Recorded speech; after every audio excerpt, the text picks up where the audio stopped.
তো চলুন দেখে নিই আমাদের সেই অথেন্টিক কালো ভুনার রেসিপিটা। প্রথমে আমি এখানে 2.5 কেজির মতো মাংস নিয়েছি।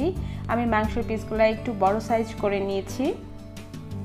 কালো ভুনাতে কিন্তু একটু বড় বড় সাইজই মাংস ব্যবহার করা হয়। আর অনেকের ধারণা যে কালো ভুনায় শুধুমাত্র সলিড যে মাংসটা থাকে সেটা ব্যবহার করা হয়, আসলে না।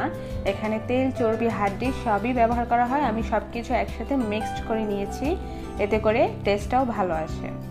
এবার আমি আস্তে আস্তে মশলাটা দিয়ে দিচ্ছি। প্রথমে আমি দিয়ে দিচ্ছি 1/2 কাপ পরিমাণ পেঁয়াজ কুচি,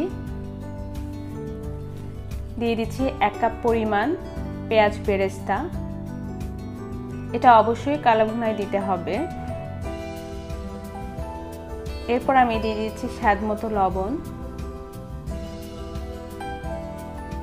দিয়ে দিচ্ছি 1 টেবিল চামচ আদার পেস্ট, দিয়ে দিচ্ছি 1 টেবিল চামচ রসুন পেস্ট,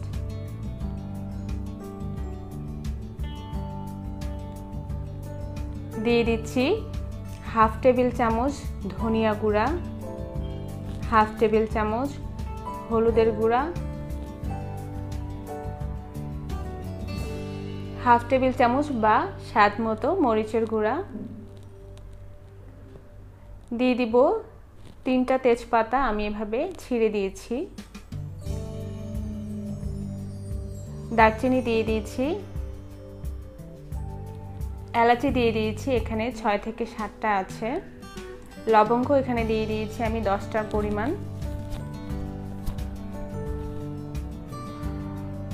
এবার দিয়ে দিচ্ছি একটা স্টার মশলা আর একটা কালো বড় এলাচ, দিয়ে দিব সয়াবিন তেল 1/2 কাপ পরিমাণ। আমি যেই তেলে বেরেস্তাটা ভেজে নিয়েছিলাম ঠিক সেই তেলটাই দেব, এতে কিন্তু ফ্লেভারটা খুবই ভালো আসবে। আপনারা ট্রাই করবেন সেই সেম তেলটাই ব্যবহার করার জন্য। এবার আমি দিয়ে দিচ্ছি 1 চা চামচ পরিমাণ গরম মশলার গুঁড়া, 1 চা চামচ পরিমাণ গোলমরিচ গুঁড়া,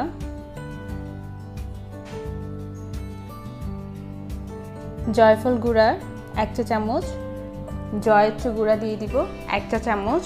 কালো ভুনায় আসলে একটু বেশি মশলার ব্যবহার হয়, এতে করে স্বাদটা কিন্তু খুব ভালো আসে।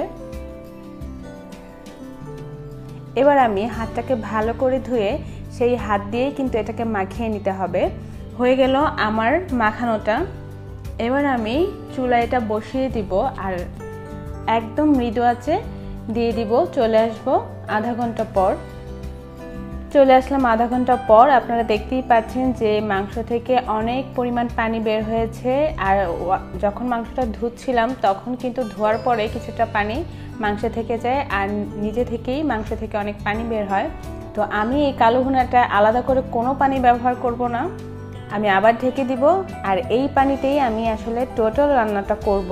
আপনারা জানেন যে কাচ্চি বিরিয়ানিতে যখন মাংসটা কোনো পানি ছাড়াই কিন্তু ভাপে সিদ্ধ হয়, ঠিক এটাও সেরকমই হবে। একদম লো হিটে আপনারা দিয়ে রাখবেন, 2 থেকে 3 ঘন্টার মধ্যে মাংসটা একদম পারফেক্টলি সেদ্ধ হয়ে যাবে। আমার মাংসটাও কিন্তু খুব সুন্দরভাবে সেদ্ধ হয়ে গেছে।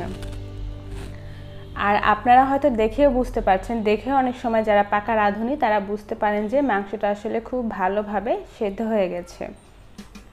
আর যখন টোটালটা হয়ে গেল সেদ্ধ, সেই সময় আমি এখানে ভাজা জিরার গুঁড়া দিয়ে দিব। আমি এখানে 2 চা চামচ ভাজা জিরার গুঁড়া ব্যবহার করেছি। ভাজা জিরার গুঁড়াটা দিয়ে আমি খুব ভালো করে মিক্সড করে দিব। আপনারা দেখতে পাচ্ছেন যে এখন মশলাটা খুব সুন্দর একটা গ্রেভি হয়েছে। আর যদি রাড়কির চুলায় এটা রান্না করা যায় তাহলে কিন্তু অনেক মজার একটা টেস্ট আসে। এবার আমরা চলে যাচ্ছি কালো ভুনার আসল যে স্টেপটা, সেটাই বাগারে। এখানে আমি 1/2 কাপ পরিমাণ সরিষার তেল দিয়ে দিয়েছি। অবশ্যই আপনারা সরিষার তেলটাই ব্যবহার করবেন বাগারের ক্ষেত্রে কালো ভুনা রান্নায়। দিয়ে দিচ্ছি 4-5টা পেঁয়াজ কুচি। পেঁয়াজের রঙটা যখন একটু চেঞ্জ হয়ে যাবে ঠিক সেই মুহূর্তে আমি দিয়ে দিব রসুন কুচি। আপনাদের যদি বাসায় আদা থাকে আপনারা আদা কুচিটাও ব্যবহার করতে পারেন। আমার বাসায় আদা কুচি ছিল না তাই আমি দিতে পারিনি, তবে রসুনের সাথে আদা কুচিটা দিলেও কিন্তু ফ্লেভারটা খুবই ভালো আসবে। আর যখন পেঁয়াজ রসুন দুইটারই কালারটা চেঞ্জ হবে ঠিক সেই মুহূর্তে আমি দিয়ে দিলাম 4টার মতন শুকনো মরিচ। শুকনো মরিচটা দিলে কিন্তু খুব সুন্দর একটা ফ্লেভার আসে। তো আমার মরিচটাও হয়ে গেছে, পেঁয়াজ আর রসুনগুলোও হয়ে গেছে। এবার বাগারটা দিয়ে দেওয়ার পালা। আমি বাগারটা দিয়ে দিচ্ছি, আপনারা দেখতে পাচ্ছেন। দিয়ে ঢেকে দিব 5 মিনিটের জন্য। এই পর্যায়ে কোনো নাড়াচাড়া করা যাবে না, এক্ষেত্রে যে ফ্লেভারটা থাকে বাগারের সেটা খুব সুন্দরভাবে মাংসের সাথে মিশে যাবে। আমরা 5 মিনিট পরে এসে এটাকে নাড়াচাড়া দিব।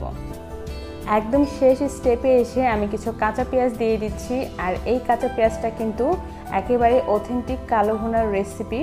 সো এটা দিলে কিন্তু খাবারের টেস্টটা অনেক অংশে বেড়ে যায় আর খুব জুসি একটা ফ্লেভার আসে।